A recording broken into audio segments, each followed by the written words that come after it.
Assalamualaikum warahmatullahi wabarakatuh. Alhamdulillah, wassalatu wassalamu ala rasulillah wa ala alihi wa sahbihi wa man tabi'ahum bi ihsanin ila yaumiddin, amma ba'd. Hadirin jamaah Masjid Muhammad yang semoga dirahmati oleh Allah Ta'ala. Pertama-tama tentunya saya ingin meminta maaf ya, karena pada Allah yang sedianya kajian ini dilakukan hari Senin, ya saya pun sudah mengingatkan kepada Mas Andi dan Mas Ruli, tapi pada Allah sesaat kemudian dijabri oleh Ustaz Aziz ya, selaku sekretaris yayasan, bahwa ada pembinaan seluruh pegawai as-sunnah yang sifatnya wajib. Hasil beberapa kajian kita dibatalkan ya, bukan dibatalkan tapi ditunda. Alhamdulillah. Ini dia yang pertama. Kemudian berikutnya, tentunya marilah kita bersyukur kepada Allah Ta'ala yang telah melimpahkan nikmat-Nya yang banyak kepada kita. Karena yang Allah Ta'ala berfirman di dalam Al-Quran, wa in ta'uddu nikmatallah la tuhsuha. Dan jika kalian mau menghitung satu persatu nikmat Allah, pastilah kalian tidak akan bisa untuk menghitungnya. Dan tentu rasa syukur ini kian terasa begitu besar ketika kita benar-benar dipertemukan oleh Allah Ta'ala dengan bulan suci Ramadan. Bulan yang sangat diharapkan oleh orang-orang yang sudah berada di alam kubur, yang dengan mata mereka sudah merasakan azab, yang dengan kulit-kulit dan tulang mereka sudah merasakan siksa di alam kubur. Mereka berharap agar bisa seperti kita sekarang, bisa merasakan waktu Ramadan. Hadirin azan Allah wa iyyakum, dan inilah yang diharapkan mereka. Ya, kita kalau ditanya apa, kita ini pengen apa Pak? Coba, pengen apa? Mungkin yang motornya lama itu tahun berapa kira-kira? Tahun 2000-an gitu ya. Pengen ganti motor baru. Mungkin yang rumahnya lama pengen ganti rumah baru. Yang istrinya lama gimana? Jangan Pak ya, jangan diganti. Ya, sebab istri lama kita ini harus sehidup semati dan sesurga nanti, insya Allah. Amin. Kita kumpul di surga nanti dengan istri kita. Hadirin azan Allah wa iyyakum. Jadi kalau kita berbicara dunia dan kita menginginkannya, wajar, karena kita masih hidup di dunia. Tapi perlu kita tahu bahwasanya apa sih keinginan mereka orang-orang yang sudah mati. Terutama adalah orang-orang yang saat ini sedang diazab oleh Allah Ta'ala. Ada yang dipecahkan kepalanya tiap hari, ada yang ditenggelamkan di dalam sungai darah, dan banyak sekali azab yang mereka rasakan. Dan tentu ada satu azab yang sangat mengerikan Pak, dan ini sebuah peringatan bagi kita. Apa itu?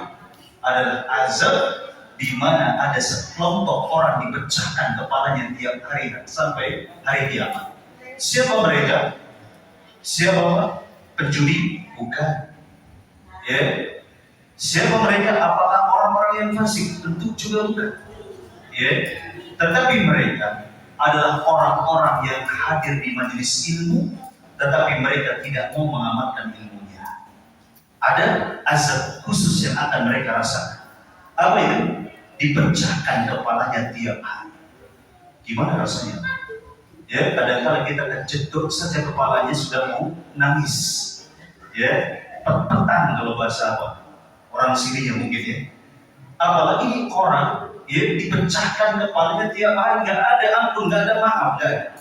Ya, kenapa demikian? Dia belajar ilmu agama, qala Allah wa qala Rasul, tetapi tidak mau mengamalkannya. Na'udzubillahi min dzalik. Hadirin azan Allah wa iyyakum. Ya, jadi ya kondisi kita saat ini benar-benar diharapkan oleh siapa? Mereka yang sudah mati. Ya, Sebagaimana disebutkan dalam Al-Quran, hatta idza jaa ahadahumul maut, ketika maut mendatangi mereka, qala rabbirji'uni, ya Rabb, kembalikanlah aku ke dunia. Apa tujuannya? Apakah ingin beli motor baru? Apakah ingin melihat rumahnya apakah ada perkembangan? Apakah ingin melihat sawahnya yang ditinggal? Tidak, Allah. Disebutkan di dalam ayat ini, la'alli a'malu shalihan fima taraktu. Aku ingin agar aku bisa melakukan amalan soleh yang dahulu aku tinggalkan. Mereka ingin membaca Quran di saat kita ini malas membacanya. Mereka ingin bersedekah di saat kita menjadi orang yang kikir dan pelit.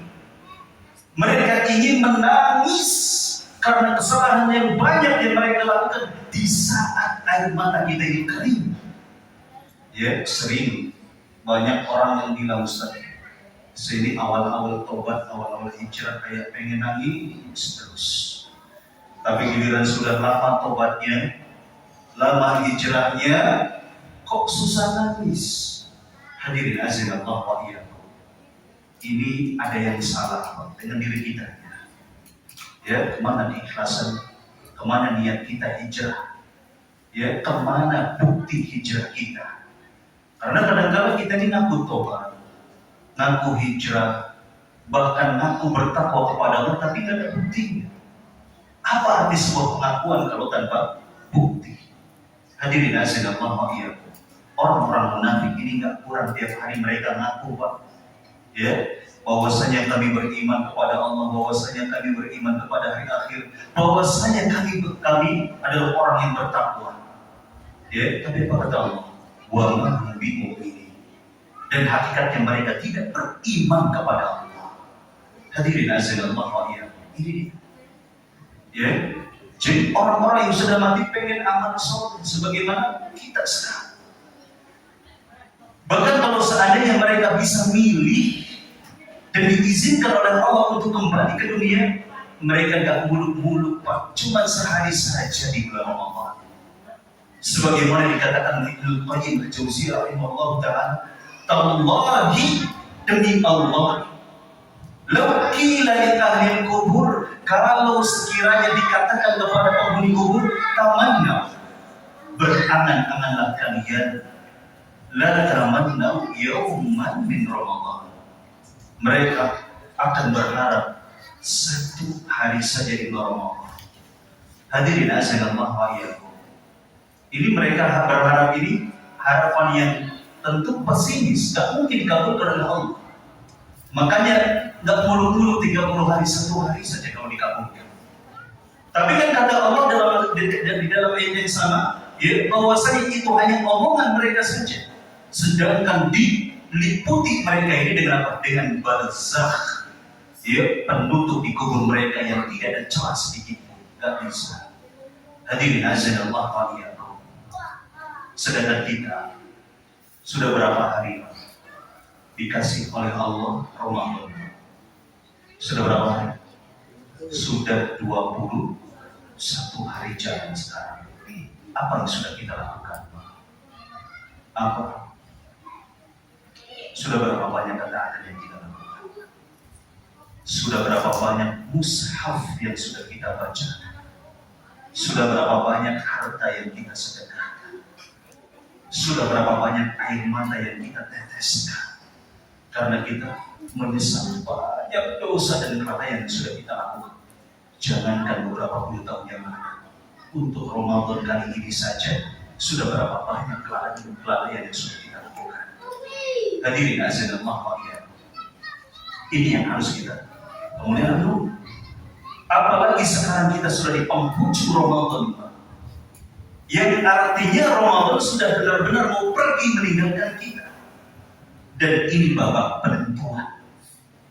Ya, apakah kita akan menjadi pemenang atau malah menjadi pecundang, tergantung bagaimana sikap kita, ya, di hari yang tersisa ini.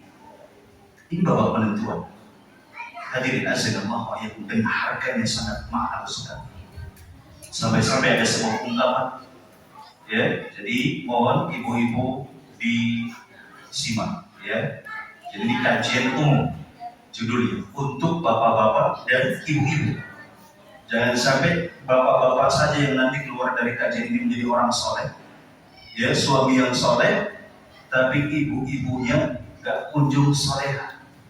Ya, kalau ngaji, hadir majelis ilmu harus ngaji bareng. Ya, fokus bareng. Niatnya karena Allah bareng. Karena tidak jarang Pak. Punten ya, saya ingatkan di awal.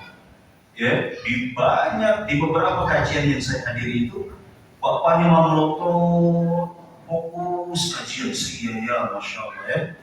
Tapi ibunya di belakang sana ngobrol. Ya, sampai pernah istri saya diajak ya kajian, hampir kayak ibarat kata telus dada begitu ya. Ini ngobrol berjamaah. Ibu-ibunya bukan di sini tadi Pak, di sana. Bisanya di sananya di mana? Bukan di Cirebon ya, bukan di Cirebon. Ya aman.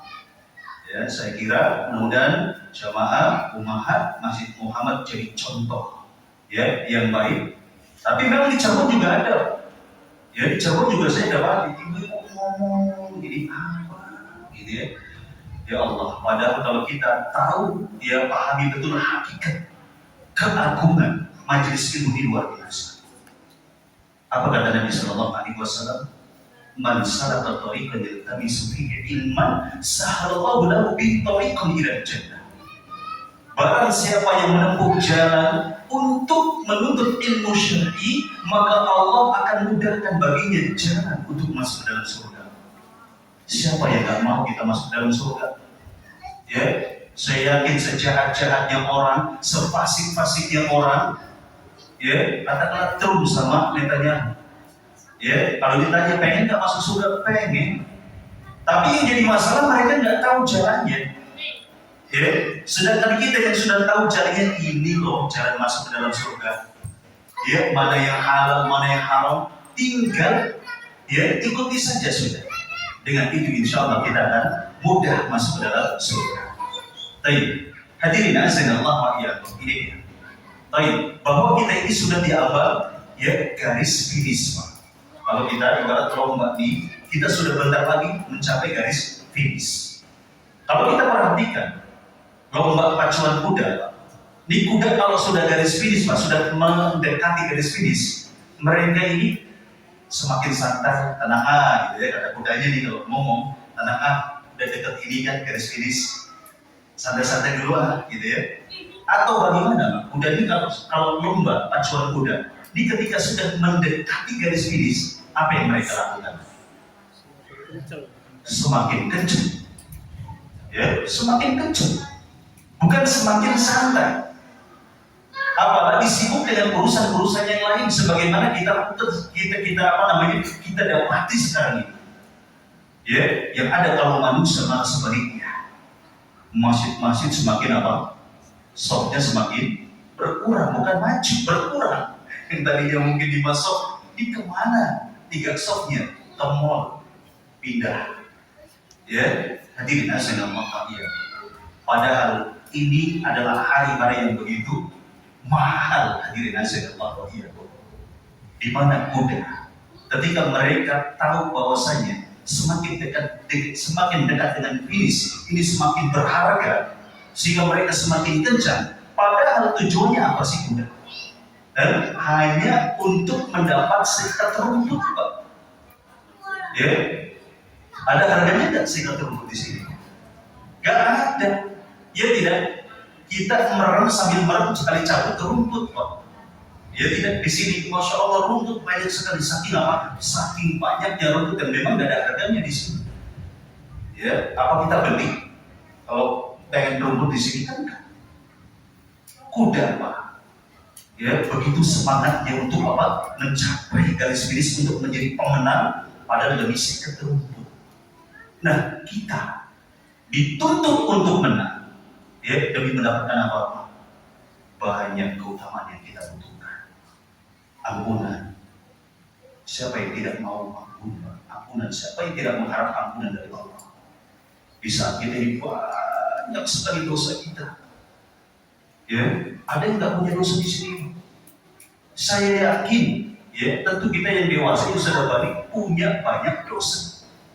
Ya kalau yang anak-anak sana, ya yang belum balik, ya saya jamin nggak ada dosa. Kita banyak dosa. Buktinya apa? Bahwa kita banyak dosa. Kita takut mati. Ada yang mau mati sekarang, ya karena merasa dosanya diampuni oleh Allah Taala. Saya yakin kita ini masih, ya tarik ulur kalau suruh mati sekarang. Hadirin azan Allah wa iyyakum. Kemudian apa lagi utamanya? Terselamatkan dari azab neraka.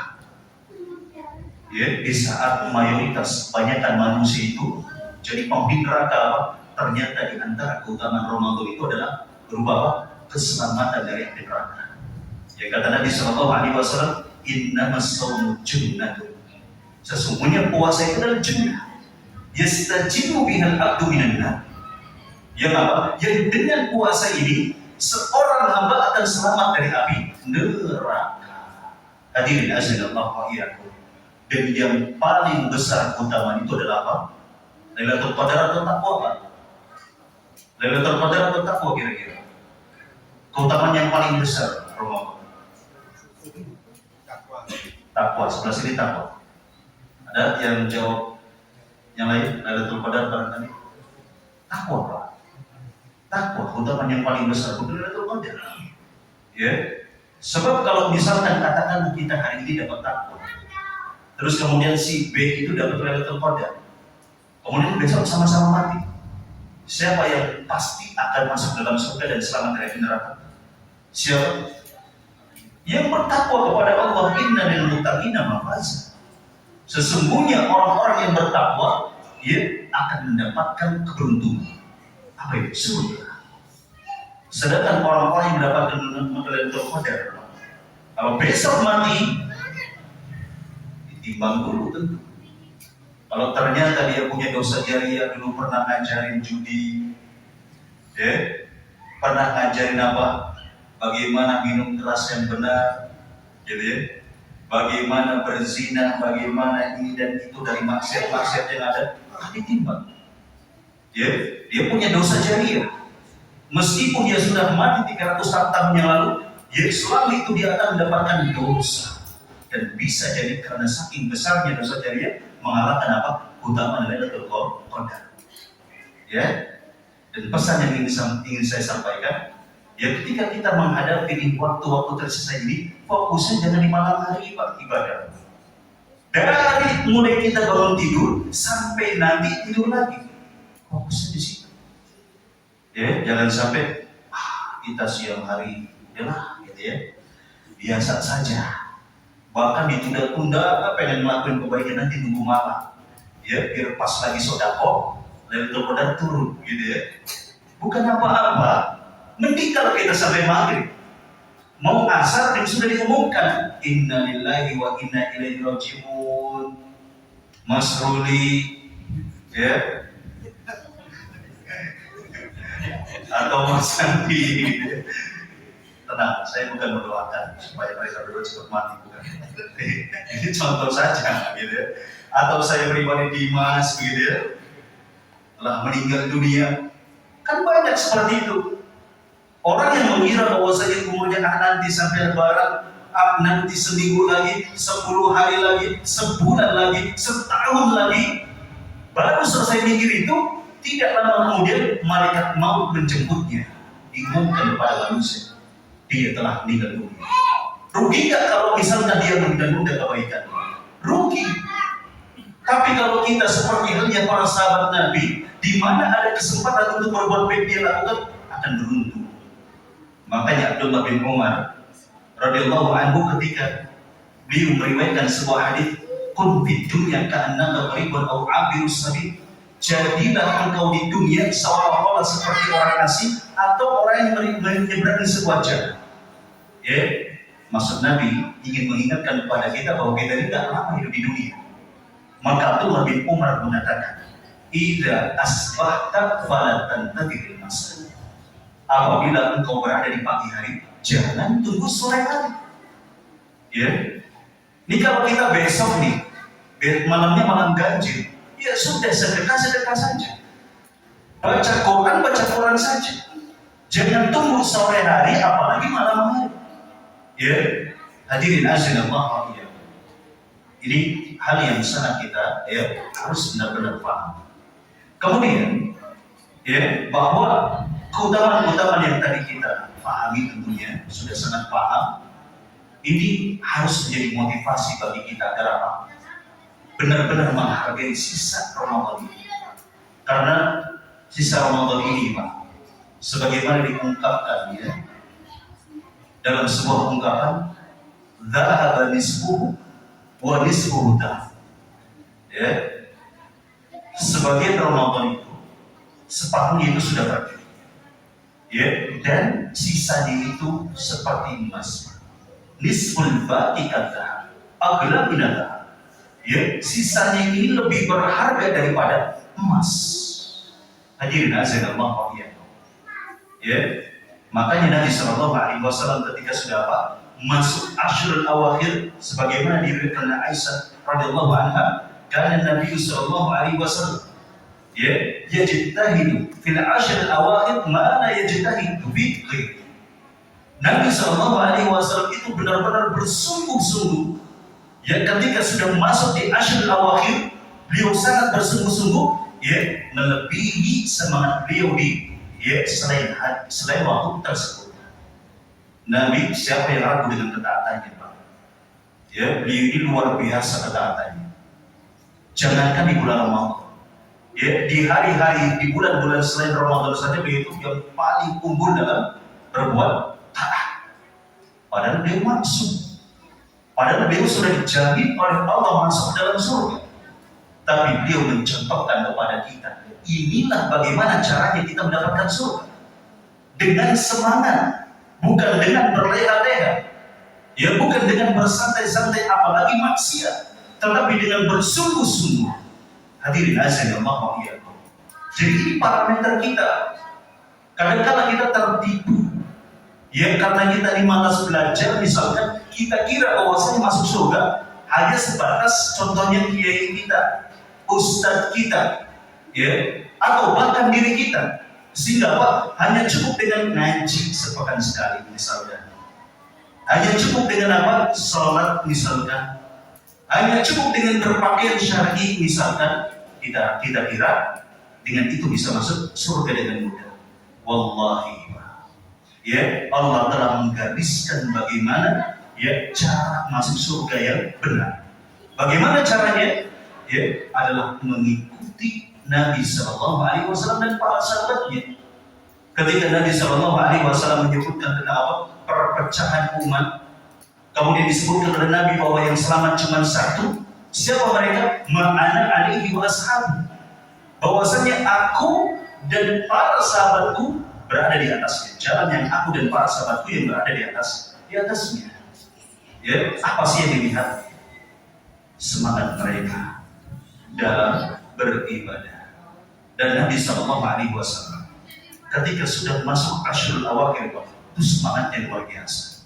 Dan lebih rinci lagi Aisyah radhiyallahu anha menjelaskan, karena Nabi SAW tidak dakhala al-asr, bahwasanya Nabi SAW ketika sudah masuk 10 hari terakhir, syadda mizar, sarungnya dikencangkan.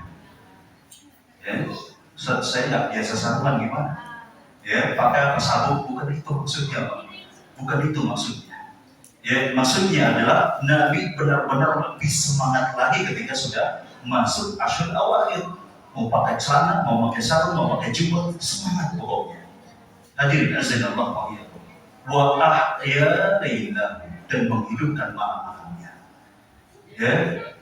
Begadang, Pak. Begadang. Jangan sampai kemudian Ashrul Awakhir kita loyo.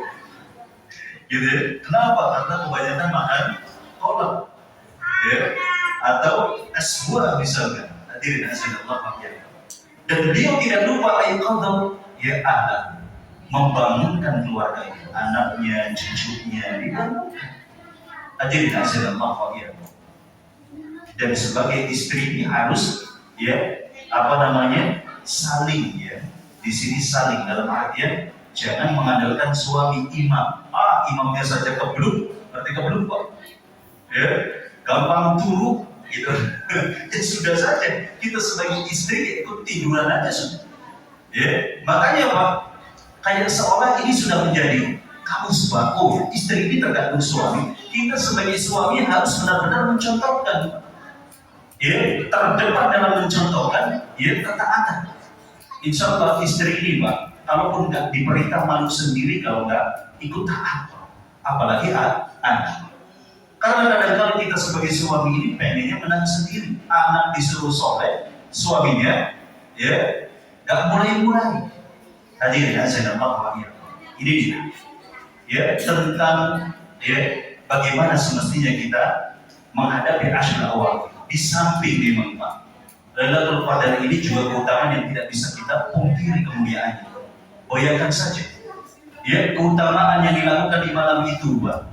Ya, di saat Lailatul Qadar turun itu lebih mulia, kata Allah disebut dalam surat Al-Qadar, daripada 1000 bulan. Ini lebih mulia itu bukan sebanding, Pak. Ya, bukan sebanding nilainya dengan apa, dengan 1000 bulan, dengan ibadah yang dilakukan 1000 bulan, tapi lebih daripada itu. Wallah, Allah tidak menjelaskan ya berapa besar, yang pasti lebih besar daripada 1000 bulan. Hadirin azanallahu wa iyyakum. Nah, ketika kita melihat bagaimana Nabi SAW, bagaimana sahabat Nabi, bagaimana keluarga Nabi, bagaimana istri-istri Nabi, bahkan istri-istri Nabi itu ketika Rasulullah wafat, beliau tetap iktikaf di malam harinya. Ya, ibu-ibu, beliau tetap iktikaf.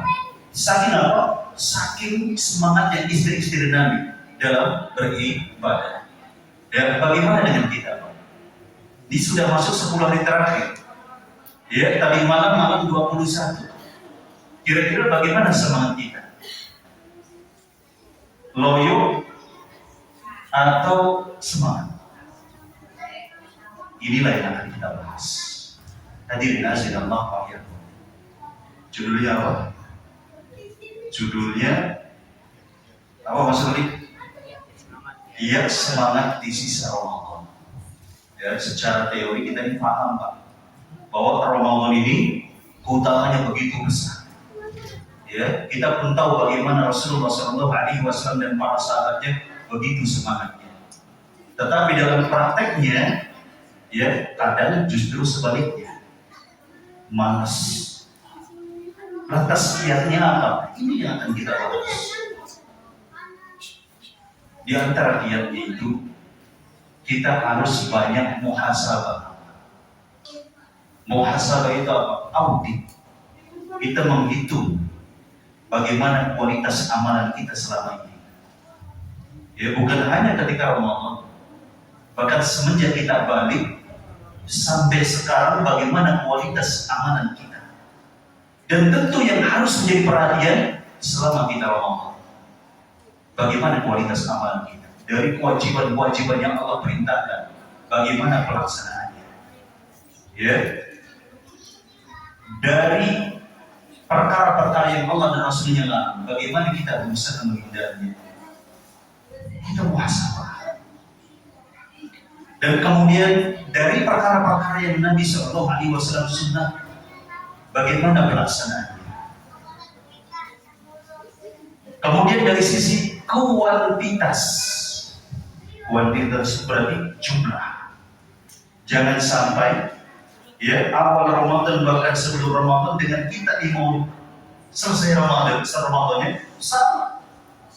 Jumlah ketaatan yang kita lakukan sebelum Ramadan dengan sekarang mau selesai Ramadan sama atau malah bahkan berkurang. Ya. Jadi kita harus ya diaudit. Kemudian apa lagi yang harus kita audit?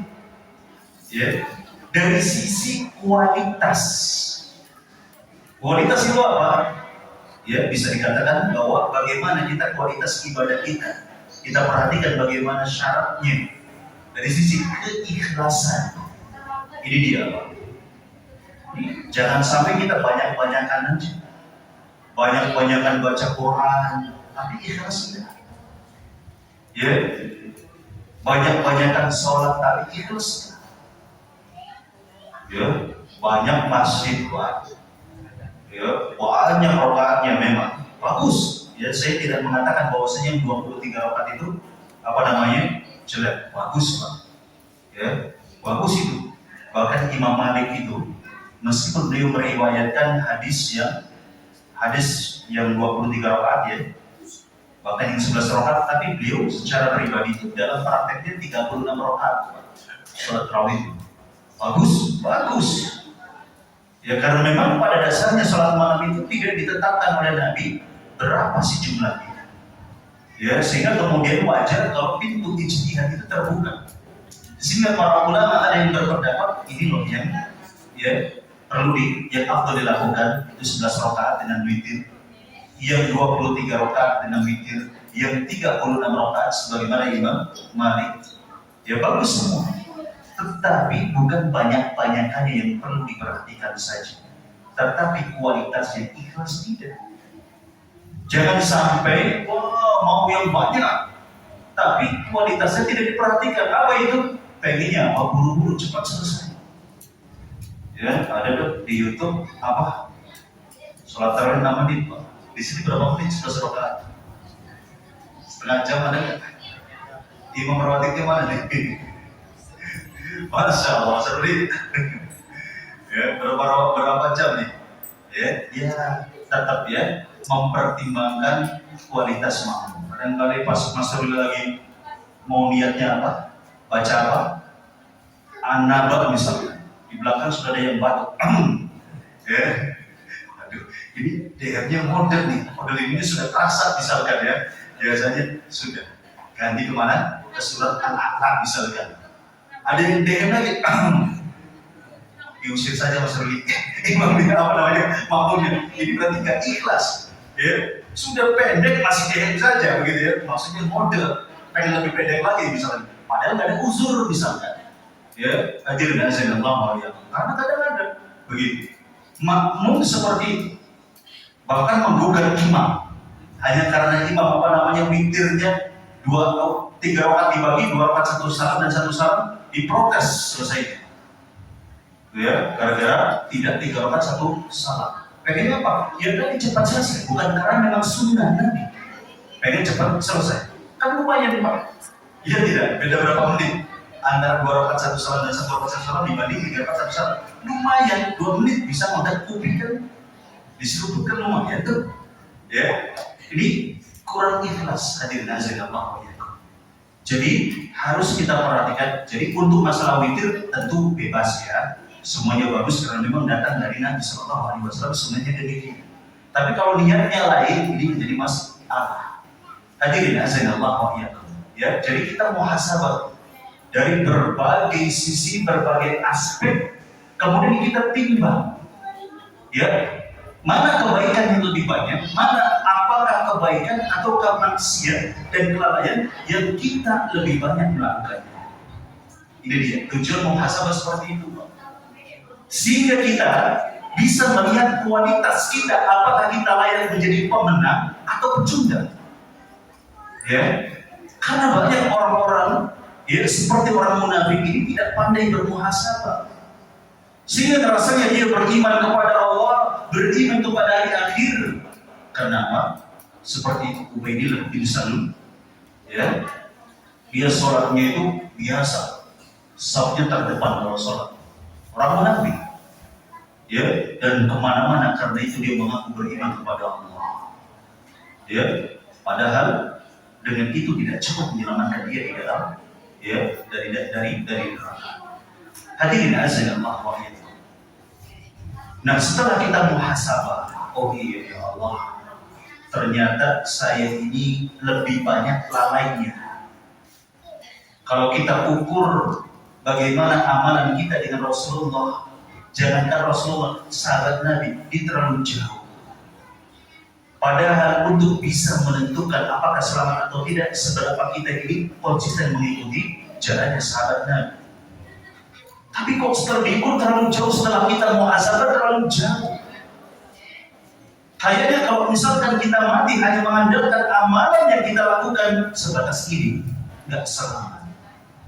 Maka langkah berikutnya apa? Dan cuma hanya menyesal. Kalau cuma menyesal tobat, iya enggak? Apa namanya? Anak kecil juga, ya bisa. Tapi apa? Aman setelah. Inilah orang yang cerdas. Ya Bu ya. Jadi setelah muhasabah Bu, halo Ibu, setelah muhasabah apa Bu tadi kewajiban berikutnya? Apa? Ini kalau nggak ada yang jawab, saya doain biar menjadi ibu-ibu yang soleha. Insyaallah. Yang ikhlas, lumayan lah ya, meskipun kurang pas. Lumayan lah, ya, gitu. Bukan ikhlas, apa? Apa Mas Andi? Tolong di. Oh, lagi menyiapkan takjil, masya Allah, barakallahu fiik, ya, masya Allah. Ya, tapi jangan semuanya nyiapin takjil, ya. Yang nyiapin takjil sebagiannya harus ngaji. Nanti yang sebagiannya ngajarin ilmunya ke yang tadi sibuk nyiapin takjil. Itu begitu. Umar itu, sehingga beliau menjadi ulama, padahal beliau sudah sibuk mengurus anak, sudah sibuk menjadi seorang suami. Itu beliau tetap mendapatkan ilmu tiap hari. Bagaimana konsepnya? Jadi setelah beliau hijrah ke Madinah, beliau itu tinggalnya di pinggiran kota Madinah. Ya mungkin di sini Masjid Nabawi di Taqwa. Ya, beliau punya tetangga orang Ansor yang sama-sama semangat dalam menuntut ilmu. Tapi satu sisi mereka juga punya kewajiban untuk mencari nafkah. Ya, alhasil beliau berdua tetap mendapatkan ilmu tiap hari. Bagaimana caranya? Bisa Umar hari Senin belajar, pergi ke At-Taqwa, Masjid Nabawi gitu ya, misalnya.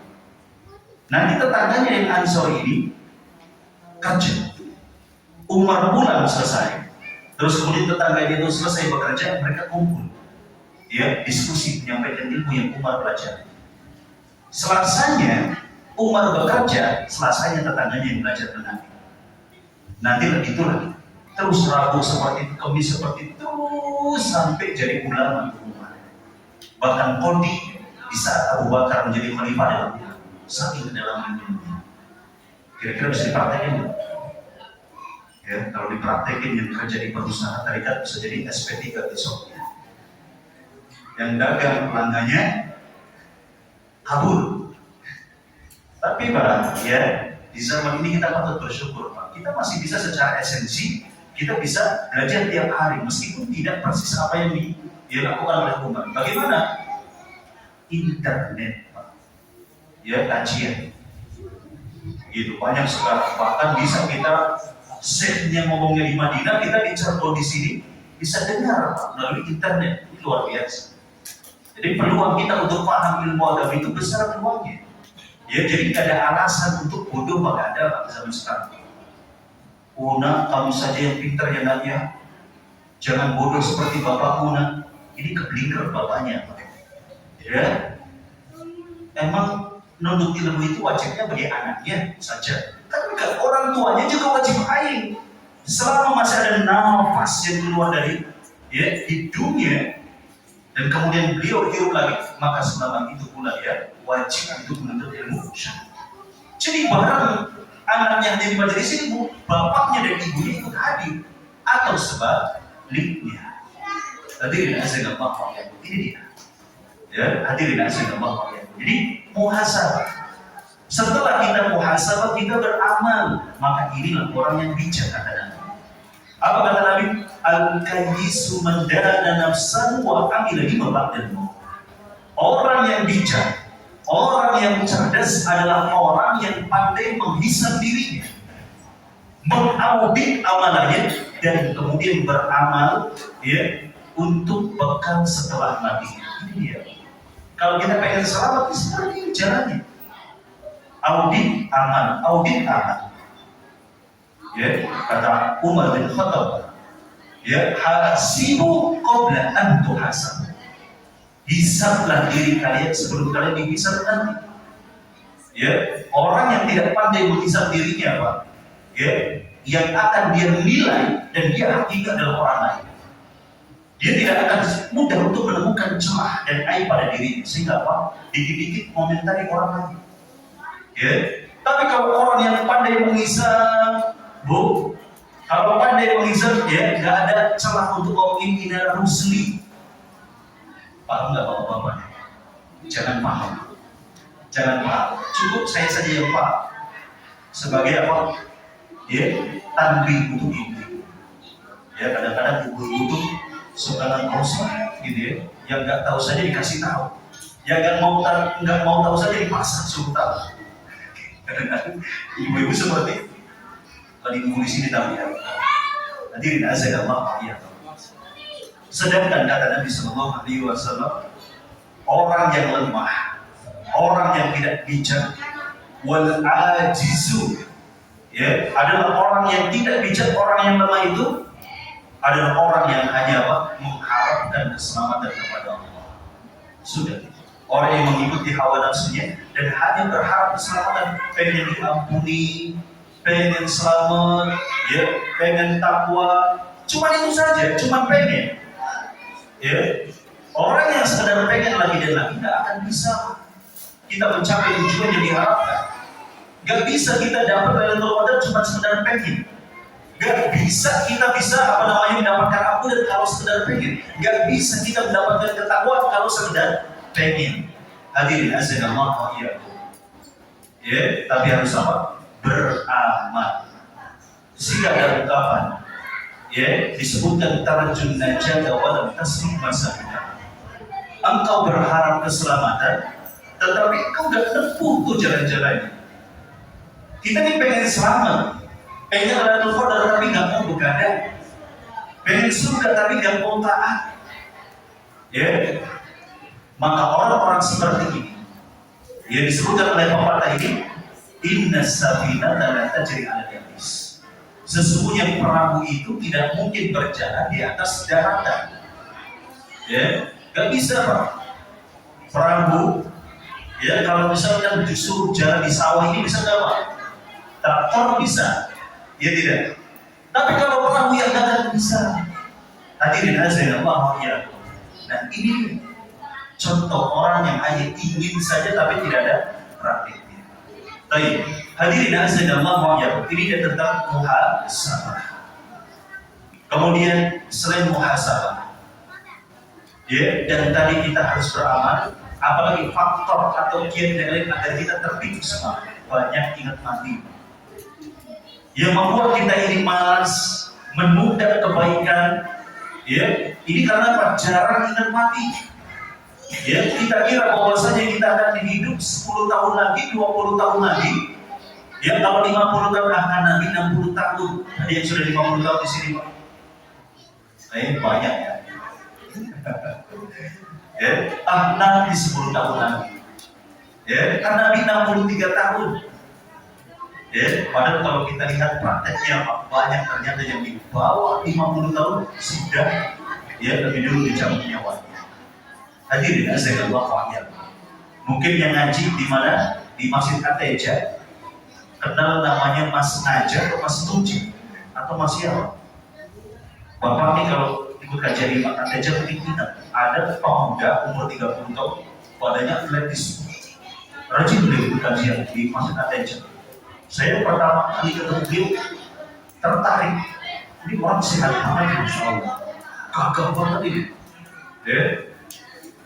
Ternyata sudah kalau tidak salah sepekan ketika 7 hari di Ramadan, saya lihat dari pengurus di sana diumumkan Innalillahi wa inna ilaihi raji'un, Mas Fulan telah meninggal dunia. Saya Pak Fulan telah meninggal dunia. Saya kira orang sudah sembuh, ternyata ya beliau tadi yang masih 30 tahun, badannya hebat, dia bagus. Ternyata meninggal ketika malam hari kalau nggak salah, dia beliau tertidur, meninggal. Hadirin azanallahu. Jadi kalau ngomongin mati itu, ya, malaikat maut itu tidak datang memilih mana yang paling tua dulu, mana yang sudah 80 tahun di sini. Ya, bukan beliau dulu yang meninggal. Atau yang paling sakit-sakitan di mana yang sudah patut-patut mana? Bukan itu dulu yang meninggal, tapi yang sudah ditentukan ajalnya itu yang lebih dulu. Tidak memandang siapa yang paling tua dan sering sakit-sakitan kan? Jadi tenang Pak. Kalau sudah mulai banyak dirasa, tenang ya. Maksudnya tenang bagaimana ya? Bukan berarti kita sudah bosan mati, tetap harus tenang, harus. Tapi ini sebuah peringatan bagi kita yang masih muda. Hadirin saya Allah ya. Harus banyak mengingat mati. Makanya Nabi Shallallahu Alaihi Wasallam menjadikan kiat ini untuk memotivasi para sahabat Nabi agar mereka semangat di dalam beribadah. Sebagaimana disebutkan dalam sebuah hadis, "Idza qumta ila shalatika fasalli sholatan waqti." Ya, apabila engkau hendak melaksanakan sholat, maka laksanakanlah sholatmu itu seolah-olah itu adalah sholat terakhir bagimu. Hadirin azan Allah. Coba Pak, tarawih malam ini hadis ini dipraktekin Pak. Saya kira kita nggak kuat Pak, ya menahan sedihnya. Saya kira kita akan semangat, ya. Takbir Allahu Akbar. Membayangkan bisa jadi selesai tarawih itu kita dicabut nyawanya oleh Allah. Gak mungkin kita merem-reman sampai nanti. Ya, kita akan fokus, akan ihtisaban, benar-benar mengamalkan Nabi. Man qama lailatul qadri imanan wa ihtisaban ghufira lahu ma taqaddama min dhanbi. Barang siapa yang qiyamul lail di malam Lailatul Qadar penuh dengan keimanan dan pengharapan kepada Allah, maka dosanya yang telah lalu diampuni. Kita benar-benar mengharap, ya Allah, ampuni dosaku ya Allah. Kalau kita ingat mati. Yang jadi masalah kenapa kita ini kering ketika ibadah? Ya, kenapa? Karena kita tidak menghadirkan perasaan ini. Akhirnya apa yang diingat? Kunci. Oh iya, taruhnya di sana ternyata. Oh iya, jadi apa yang lupa tentang dunia kita semua di dalam sholat. Kan begitu Pak katanya. Sampai ada meme seperti ini, kalau kehilangan sesuatu, lupa taruhnya di mana sholat. Nanti ingat, ya. Saking apa? Kita ini nggak khusyuk dalam sholat. Kenapa nggak khusyuk? Di antara kiatnya tidak dilakukan. Banyak ingat mati. Tapi kalau kita ingat mati Pak, bisa jadi kita di Ramadan ini benar-benar terakhir bagi kita nih. Saya yakin Asyur Awal kita akan benar-benar semangat. Dia tidak akan menyanyiakan waktu kalau hanya 1 detik digunakan untuk berzikir, digunakan untuk beribadah, digunakan untuk beramal soleh. Hadirin azan Allah ya. Terus kemudian yang berikutnya adalah banyak doa. Jangan remehkan doa. Minta kepada Allah taufik untuk kuat ya hati kita, dikuatkan hati kita. Jangan lupa kuatkan kita, kuat hati kita. Allahumma tsabbit qalbi ala dini. Ini jangan lupa doa ini Pak disenantiasakan di hari-hari terakhir. Ya, sebab kalau hati kita nggak kuat Pak, ya rusak, terasa berat. Padahal cuma berapa ons gitu ya. Sedekah terasa berat padahal tabungan kita banyak. Ya, ibadah terasa berat padahal kita mampu melaksanakannya. Kenapa? Ya, karena hati kita lemah. Jadi banyak doa minta kebaikan kepada Allah. Baik, hadirin azan Allah wa yakum barangkali ya, kiatnya masih banyak sebetulnya Pak. Ya, masih banyak. Termasuk Pak, ya hindari perkara dunia berlebihan. Sebut-sebutnya saja. Kenapa, saudara? Kenapa kita ini kemudian malas? Karena tadi di antara contohnya kekenyangan. Apa segala dimakan ketika sedang terdengar suara azan. Belum kolaknya, belum es buahnya, belum nambah makan ya, 1 piring kurang jadi 2 piring. Akhirnya pas tarawih amuk terus semua terus. Berat terus. Kenapa ya tadi? Malas akhirnya ibadah, malas baca Quran, tidur dan tidur pengen. Hadirin azan Allah. Ya, ini kiat-kiat yang harus kita perhatikan. Barangkali ya ini yang dapat kita pelajari. Mungkin ya sebelum ditutup ya sambil menunggu azan 1-2 pertanyaan kami bersama.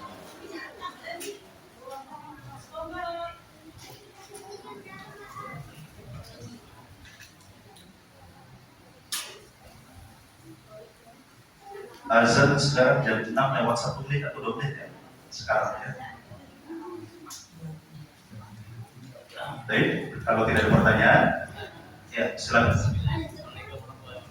Waalaikumsalam warahmatullahi wabarakatuh. Anda kan kerjanya sistemnya shift ya Ustaz? Sistemnya shift, kadang berangkat malam, kadang berangkat sore, pulang malam. Itu kan otomatis nggak bisa ikut kafe ya? Kalau di pabrik bisa nggak ya? Baik, peluang. Yang pertama harus kita pahami yang namanya takwa itu semampunya. Takwa itu semampunya. Kedua, yang namanya Lailatul Qadar itu bisa dicapai dengan banyak kebaikan. Ya, tapi memang ada ulama seperti Syekh Shalih Al-Utsaimin dan Syekh Shalih Al-Utsaimin itu berpendapat bahwa yang dilipat gandakan itu 3 amal: sholat, ya, kemudian doa dan tilawatul Quran. Jadi ketika berbicara dilipat gandakan itu hanya berputar 3 amal. Ya, jadi ada kata kita memang mengambil pendapat yang ini bisa. Artinya, meskipun kita tidak bisa itikaf masjid, tapi kita masih bisa punya peluang untuk mendapatkan Lailatul Qadar.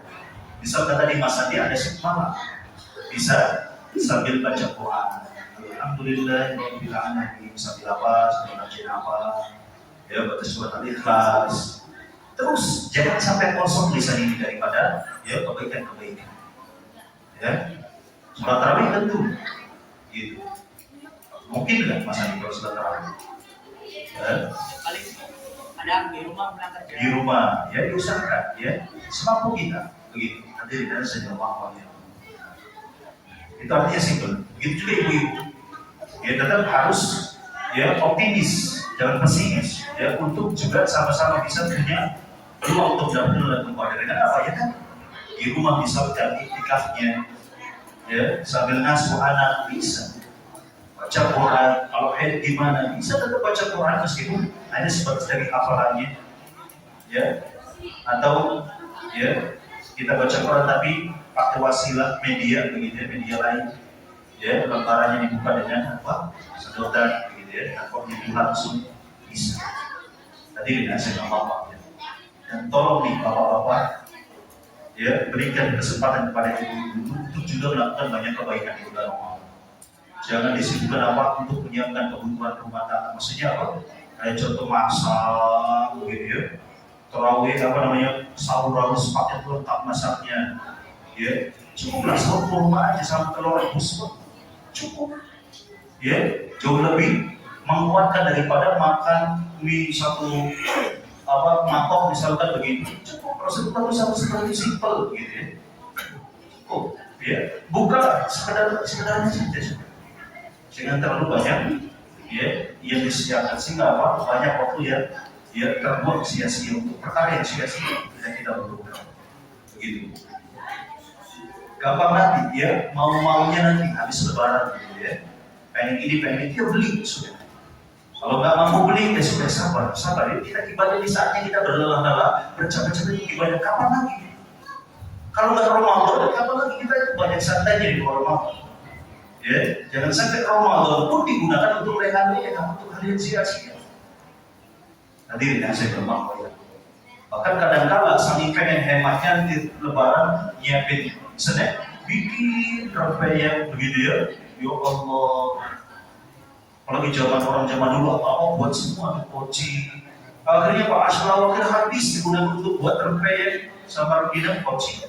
Baik, insyaallah sudah diingatkan, waktunya sudah habis. Ya, barangkali ini yang dapat kita bahas pada kesempatan ini. Ya, subhanallah wa bihamdihi asyhadu an la ilaha illa anta astaghfiruka wa atubu ilaik.